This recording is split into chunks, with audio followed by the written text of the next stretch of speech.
Radio Sucesos 101.7 FM presenta su noticiero Sucesos con Milton Pérez y Verónica Larrea. Un periodismo libre para una democracia plena.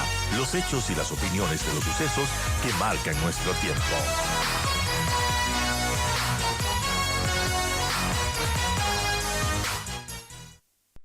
Y yo doy la bienvenida a Patricia Estupiñán, la directora editorial de la revista Vistazo.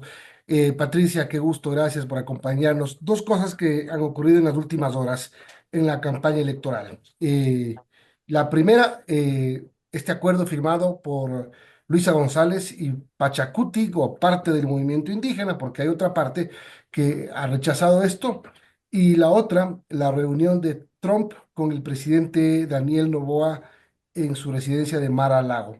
Dos cosas que se supondría tienen que causar algún efecto en los electorados. Buen día. Buen día, Milton. Muchas gracias por la entrevista. Es un gusto estar contigo y con Pamela. Deberían causar por lo menos una definición de cuáles son los dos caminos de cada uno de los candidatos, aunque las expectativas de quien ve estas reuniones era que tal vez el presidente Noboa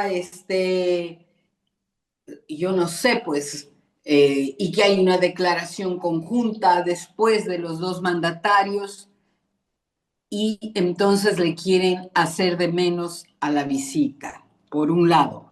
Eso dice la oposición. Y por otro lado, es sintomático también que no todo fue lustre para la alianza de Pachacuti, porque no estuvo en el evento el candidato Issa. Y además, en ese Zoom, lanzó volquetadas contra Rafael Correa, tratando de convencer a los que no se olvidan de cómo les trató el Correa al movimiento indígena.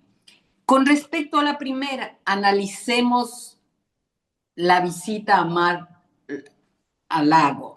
Tenemos que entender que hoy es una manera diferente de hacer política internacional de la administración Trump.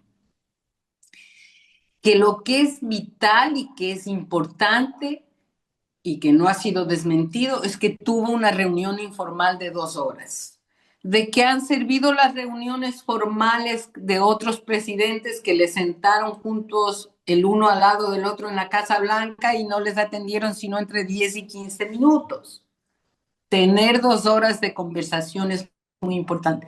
¿Por qué no hay una declaración conjunta? Porque creo que desde la perspectiva de Estados Unidos, siendo Noboa candidato, pueden darle un respaldo indirecto, que yo veo el respaldo indirecto en esta visita, en que filtra a la CNN que habría una base naval o una facilidad naval para que Estados Unidos nos ayude en el combate al narcotráfico, y por otro lado que le dijeron le vamos a entregar X fondos para ese mismo proyecto. Entonces, tácitamente hay un respaldo del gobierno del presidente Trump a la candidatura de Daniel Noboa, que no lo va a decir, porque también no es diplomático que lo hiciera, pero las señales están ahí. Por otro lado, ¿cómo podemos interpretar lo de Issa? Eso también tácitamente de entender que hay un gran descontento en el movimiento indígena y que no es que van a votar en masa porque les ordena el señor Issa. El movimiento indígena tiene fracturas y manera diferente de ver las alianzas. Es muy difícil que le den un respaldo a la candidata del expresidente Correa, quien los maltrató de tantas maneras. Ellos no olvidan.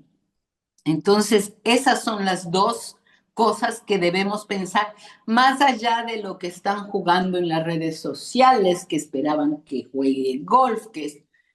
¿Con quién jugó golf? No es candidato, acaba de ser posesionado. Esa es la diferencia. Pero tener un acceso de 2 horas al presidente Trump es muy importante. La campaña de Noboa ha sacado fotos de Álvaro Noboa con, con Trump y Annabel Asín. Pero más importante, creo, es el hecho de quién es el padrino que es el Robert Kennedy, una amistad de años, los que hemos En términos, cubierto. entonces, en términos de quizá peso, digámoslo así, Patricia, ¿qué pesa más? ¿La reunión con Trump o el acuerdo con los indígenas? Todo depende de qué horizonte queremos. Queremos un horizonte para mirar a futuro y ver cómo combatimos este crimen internacional vía asistencia de Estados Unidos, en la que nos metimos precisamente por haber votado la base de Manta. ¿Por qué no hubo? ¿Dónde comienzan las desgracias del país? Cuando pretendimos sustituir a los aviones agua con 6 drones en la infancia. Y entonces aquí, y además añadimos la ciudadanía universal. Entonces aquí dimos carta abierta para que se instale lo que se ha instalado. Y para desinstalarlo no lo vamos a desinstalar nunca. Lo que tenemos que aprender es a vivir con eso y controlarlo para que tengamos una vida mejor. Y la única manera que si esto es un crimen transnacional, no podemos solo, no pueden nuestras Fuerzas Armadas, no ha habido país del mundo que lo ha hecho. Se necesita ayuda internacional. ¿Y qué ayuda va a tener de llegar la señora Luisa González si sigue empecinada en tanto respaldo a Maduro? Va a tener muy poca o cero, Ah, siendo... bueno, Esa bueno, es la realidad. Estamos viendo cómo incluso a países de un gran peso económico como son España les está aplicando que si vende petróleo, si compra petróleo a Venezuela, tendrán tarifas en sus importaciones. Entonces, por eso dicen que pronto va a haber una reunión en la residencia de Mar Acaibo. Son las sí, 8:51, estamos hablando con hay que Patricia. tomarlo con humor, sí. Pero, Patricia, buenos días. Bueno, hablando de este Hola, ¿cómo contexto, estás? Un gusto. un gusto, Patricia, tan polarizado que estamos en ese contexto y una semana de este post-debate, ¿cómo cree que llegan los candidatos? Vamos a tener 2 semanas muy intensas antes de esta segunda vuelta y bueno, ¿qué cree que ha pesado más en este caso las acciones de Luisa en territorio, los bonos que está entregando el gobierno, que entiendo son como 560 millones de bonos que anuncian? Y bueno, esto, además de estos anuncios, ¿cómo ve a los candidatos ahora mismo en este contexto, después del debate, después de que, bueno, para muchos dicen se desperdició una oportunidad muy grande para hablar a los electores, pero, bueno, ¿cómo llegan ahora mismo y qué estrategia cree que deberían tomar para, bueno, captar esos votos de los indecisos, de los que están decididos, por ejemplo, quizás a votar nulo o blanco? ¿Y cómo ve todo este contexto tan polarizado, tan delicado y lo que van a hacer estas 2 semanas?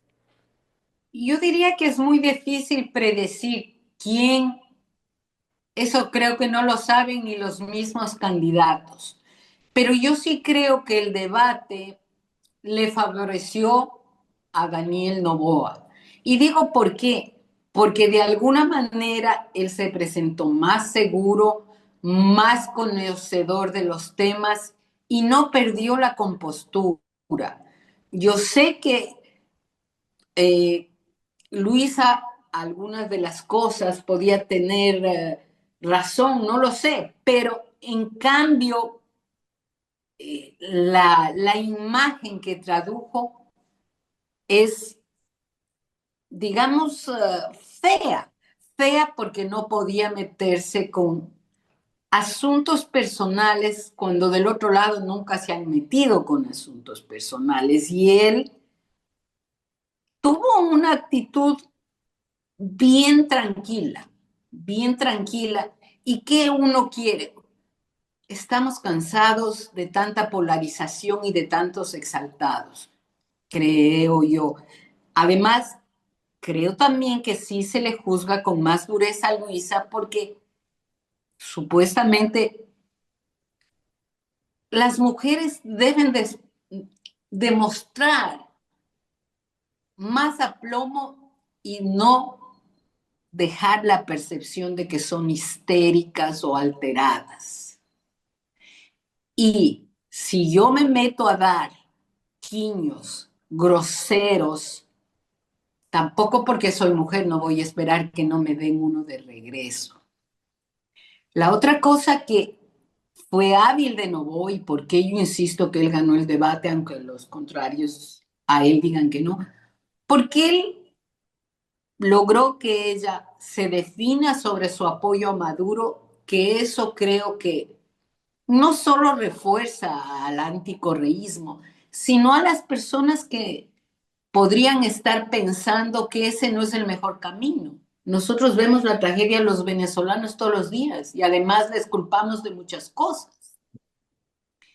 Entonces, él logró dos cosas importantes y por eso es que si bien pudo en las encuestas anteriores estar Luis adelante, aunque a las encuestas es difícil creerles ahora con lo que pasó, eh, yo creo que él revertió su error de la primera vuelta. Él había ganado, pero como había estado tan eufórico, dio la sensación que había perdido.